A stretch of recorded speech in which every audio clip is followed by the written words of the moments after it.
This is going to be a couple videos. It's going to series. So there's a new alternator.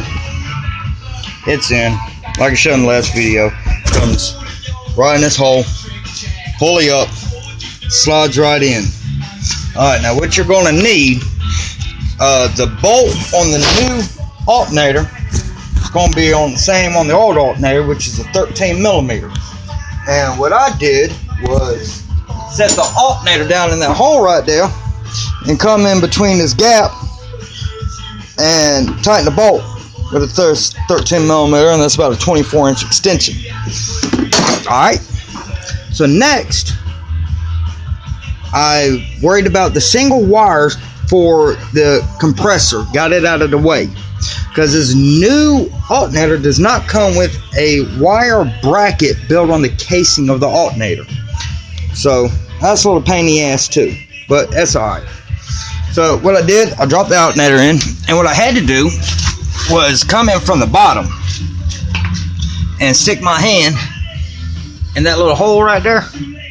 So if you got big hands, this may not be the process for you to stick your hand up in there, but you can always stick your hand up in here or get someone to help you.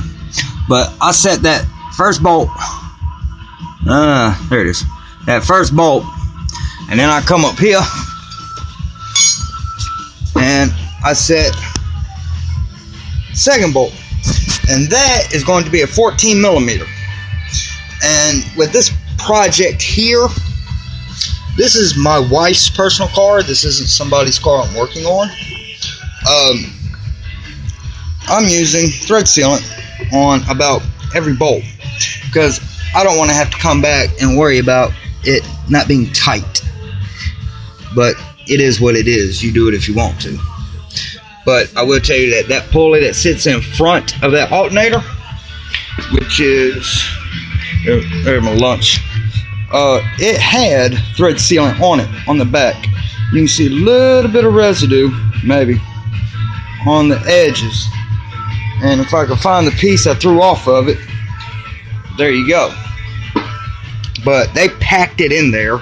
I just wrapped the screws a good couple times, and that is going to be a 14.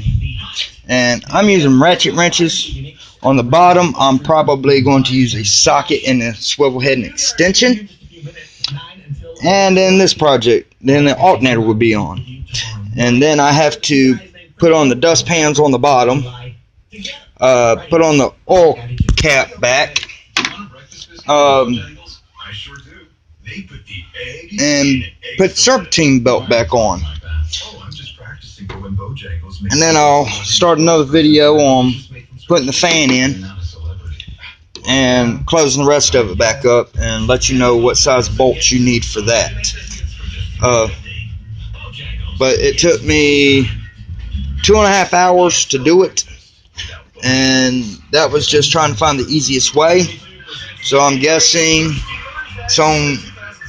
well, if you're taking on this project, it might take you about an hour, maybe an hour and a half. It depends on how quickly you go and how clean your engine is. Dirty engine takes a long time, but here nor there. Well, I'll come back with another one.